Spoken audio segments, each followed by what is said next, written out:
All right, guys, got some big breaking news for you. So Trump has officially taken his first L of his administration. As you all know, on day one, he signed the death of birthright citizenship. Now, I think his team had to know that this was going to be controversial and that this was going to be an incredibly difficult legal climb. But he signed an executive order saying birthright citizenship doesn't exist anymore.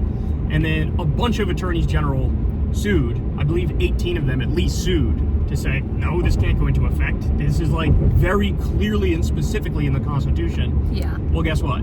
A Republican judge appointed by Ronald Reagan, who's been on the bench for 4 decades, slapped it down. And what was the exact quote, Crystal?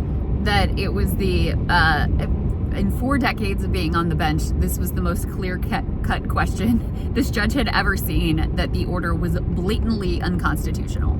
Because if you read the language of the 14th Amendment, like, it's not ambiguous. Right. If you're born in this country, you're a citizen. Yeah, and the thing that the people, the fringe weirdos who make the case that, oh, there's ambiguity and blah, blah, blah, the case they make is there's a line that says, if you're born here and subject to the jurisdiction thereof, so they claim that gives them wiggle room. But obviously, like, if you live here, whether you're a documented immigrant or an undocumented immigrant or a citizen, you have to follow the laws. So you are, in fact, subject to the jurisdiction of the United States of America. So it's on its face, a preposterous thing. So now we're in this weird dynamic yet again in the Trump era where, unfortunately, I think the courts are actually going to do more heavy lifting than the Democrats when it comes to trying to stop elements of Trump's agenda.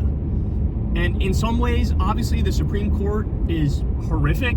I mean, they're the ones who said anything official that Trump does, he gets total immunity for. But there are going to be specific legal questions like this one right here, and I think like many other things that are going to come before them, where they're going to be like, no, sorry, Trump, you can't do this thing, you can't do that thing, this thing is wildly unconstitutional, this thing needs to be done by Congress, you can't do it yourself, etc., etc. So it's a weird dynamic now where in some ways we're going to be relying on the courts. And oftentimes you're going to see even Republican judges or MAGA judges even who have to say, this is a bridge too far. I mean, this is what happened when Trump tried to overturn the 2020 election and was suing over it. You had Republican judges and many MAGA judges who basically laughed the cases out of court and were like, you have absolutely nothing here.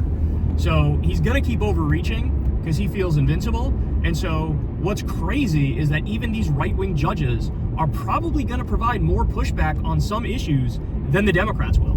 Yeah, and then the question is, does Trump listen to them? Because he has been given total and complete immunity. So let's say the Supreme Court, upholds this ruling, which they almost certainly would. I mean, it really is just like a very on its face, quite plain reading of the Constitution. Does he abide by that, or does he say, you and what army? Like, because what other, he has personal immunity, so there's no, prosecution. Obviously, the Republicans are not going to, like, impeach him or impede him in any way. He's gone out of his way to use Schedule F to install loyalists up and down his administration who will administer even illegal and unconstitutional orders. So how authoritarian constitutional crisis does he want to go? Yeah, if Trump decides I'm going to release a statement that says, thank you for your advisory opinion, court system, but we're good, I wonder what happens from there.